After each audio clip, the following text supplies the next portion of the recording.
जावळी तालुक्यातील पंचायत समिती सभापती निवडीवरून राजकारण तपले असून शिवसेनेचे नेते अंकुश कदम यांनी आज पत्रकार परिषद घेऊन आपली भूमिका स्पष्ट करत शिवेंद्रसिंहराजे भोसले आणि शशिकांत शिंदे यांच्यावर जोरदार टीका केली आहे। अंकुश कदम म्हणाले की जावळी तालुक्यातील जनतेच्या मतांबाबत कुठलाही संभ्रम राहू नये म्हणून ही भूमिका मांडत आहोत। आम्ही कधीही घटक पक्षांनी एकत्र यावं अशी भूमिका घेतली नव्हती, उलट आमचं अस्तित्व नाकारण्याचा प्रयत्न सातत्याने करण्यात आला असा आरोप त्यांनी केला आहे। ते पुढे म्हणाले, पंचायत समिती आणि जिल्हा परिषद निवडणुकीदरम्यान शिवसेनेची ताकद नाही असा प्रचार करण्यात आला, मात्र या सर्व विरोधात जावळी तालुक्यातील तब्बल 84 गावांमधील जनतेने शिवसेनेच्या पाठीशी खंबीरपणे उभं राहत कौल दिला आहे। मंत्र्यांचा दबाव आणि सत्तेच्या विरोधात जाऊन जनतेने दिलेल्या या कौलाचा आम्ही नेहमी आदर ठेवला। सत्तेसाठी कोणत्याही थराला जाण्याची भूमिका आम्ही कधीच घेतली नाही, तसेच जनतेशी गद्दारी किंवा धोकेबाजी करणार नाही ही आमची ठाम भूमिका असल्याचेही त्यांनी स्पष्ट केले। सभापती निवडीच्या पार्श्वभूमीवर शशिकांत शिंदे यांच्यासोबत अनेक वेळा चर्चा झाली होती आणि ईश्वर चिठ्ठीद्वारे उमेदवारी ठरवण्याचे ठरले होते, मात्र ऐनवेळी अचानक बदल झाल्याचा आरोप करत आम्हाला अंधारात ठेवण्यात आले असा गंभीर आरोपही अंकुश कदम यांनी केला आहे। दरम्यान शिल्पा शिंदे यांच्या भूमिकेमुळे समीकरण बदलले आणि अखेर भाजपचा विजय झाला। या संपूर्ण घडामोडीमुळे जावळीच्या जनतेत संभ्रम निर्माण झाला असला तरी तो दूर करण्यासाठीच ही पत्रकार परिषद घेतल्याचेही त्यांनी सांगितले। जावळी तालुक्यातील राजकीय घडामोडींना आता वेगळं वळण मिळालं असून पुढील काळात या वादावर काय परिणाम होतो हे पाहणे महत्त्वाचे ठरणार आहे।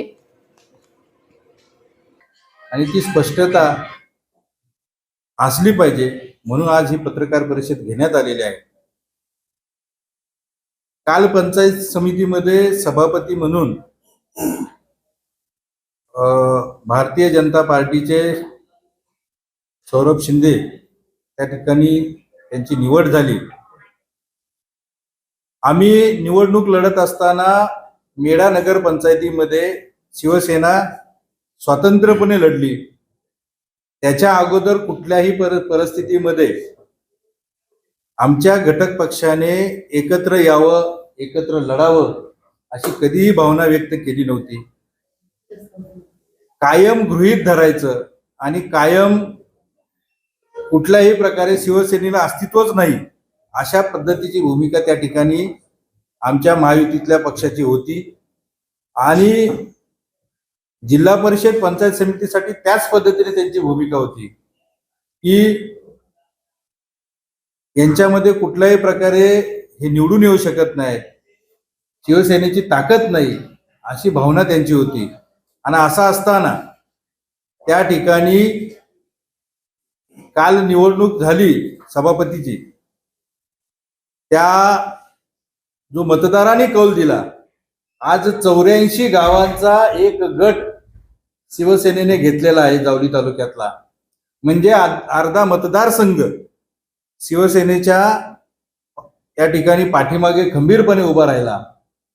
2 पंचायत समिती आणि 1 जिल्हा परिषद निवडून येत असताना आमच्या महायुतीतले जे महायुती म्हणतायत ते सन्माननीय मंत्री महोदय गावागावामध्ये 2-2, 3-3 तास जाऊन बसले आणि शिवसेना कशी चुकीची आहे, तिथले लोकप्रतिनिधी आम्ही जे मतदार मागणारे आहोत तिथले नेते कसे काय चुकीचे हे सांगत होते।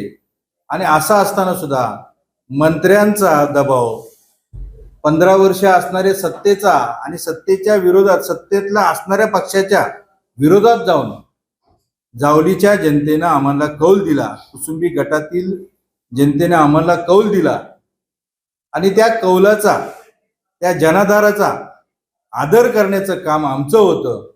आणि आमची भूमिका पहिल्या दिवसापासून ठाम होती की ज्या जनतेनं आम्हाला ह्या सत्तेच्या विरोधात जाऊन सुद्धा जो कौल दिलेला आहे त्याच्याशी प्रतारणा करायची नाही, ही आमची ठाम भूमिका होती। आणि जावळीतल्या जनतेशी गद्दारी करायची नाही, जनतेशी धोकेबाजी करायची नाही, ही आमची भूमिका ठाम होती। सत्तेसाठी वाटेल ते करायचं, सत्तेसाठी कुठल्याही थराला जायचं, ही भूमिका जावळीतून आम्ही मोडीत काढायची हे आम्ही ठरवलेलं होतं। त्यामुळं आम्ही ठाम भूमिकेवर होतो की आमचे 3 सभासद म्हणजे शिवसेनेचे 2 आणि राष्ट्रवादी आमच्याशी एकत्र लढल्यामुळं राष्ट्रवादीचा 1 असं ईश्वर चिठ्ठीवरती जायचं। आदरणीय शशिकांत शिंदे साहेबांचं आमचं त्या विषयावरती 4-5 वेळा चर्चा झाली आणि ईश्वर चिठ्ठी ही ठाम झालेली होती. कोणाला सभापती पदाची उमेदवार म्हणून आपण ईश्वर चिठ्ठीला द्यायचं हे ठाम झालेलं होतं. असं असताना या कालच्या सभापती निवडीमध्ये अचानक, आता मी काल मंत्री महोदयांचा बाईट ऐकला तो, त्याच्यामध्ये असं म्हणतायत मंत्री महोदय की शशिकांत शिंदे साहेबांनी आमचं अगोदर सगळं बोलणं झालेलं होतं, त्यांची सकारात्मक भूमिका होती. मग त्यांचं अगोदर बोलणं झालं तर आम्हाला अंधारात ठेवण्याचं कारण काय होतं आणि आम्हाला अशा पद्धतीनं फसवण्याचं कारण काय होतं? तर आम्हाला फसू द्या, पण जावलीच्या जनतेला हे वेळोवेळी अनुभव आलेले आहेत की अशा पद्धतीनं ऐन वेळेला कुठंतरी काही गोष्टींसाठी इथं हात मिळवणी करायची आणि जावलीच्या जनतेला कायम वनवासात टाकायचं. त्यांच्या कुठल्याही मताचा, त्यांच्या जनमताचा कधी आदर करायचा नाही. असं का झालं हा प्रश्न त्यांचा आहे. त्यांनी असं का केलं हे त्यांनाच माहिती असेल. पण हा संभ्रम आम्ही या ठिकाणी पूर्णपणे संपवतो की जावलीच्या जनतेच्या जनमताशी आम्ही कायम ठाम होतो. ईश्वर चिठ्ठीवरतीच आम्हाला जायचं होतं आणि अचानकच त्या ठिकाणी सन्माननीय शिंदे साहेबांनी सांगितलं की शिल्पा शिंदेनं हे करा. आम्ही म्हणलं शिल्पा शिंदे जे त्यांच्या घरातला उमेदवार पंचायत समितीचे सदस्य आहेत त्यांनाही आम्ही म्हणलेलो की तुम्ही त्यांचा सभापतीसाठी फॉर्म भरा. परंतु तसं न होता त्या तिथून पुन्हा मला वाटतं काहीतरी निघून गेल्या आणि पुन्हा आल्या आणि तटस्थ राहिल्या आणि 3 आणि 2 अशा पद्धतीनं भाजपचा विजय झाला.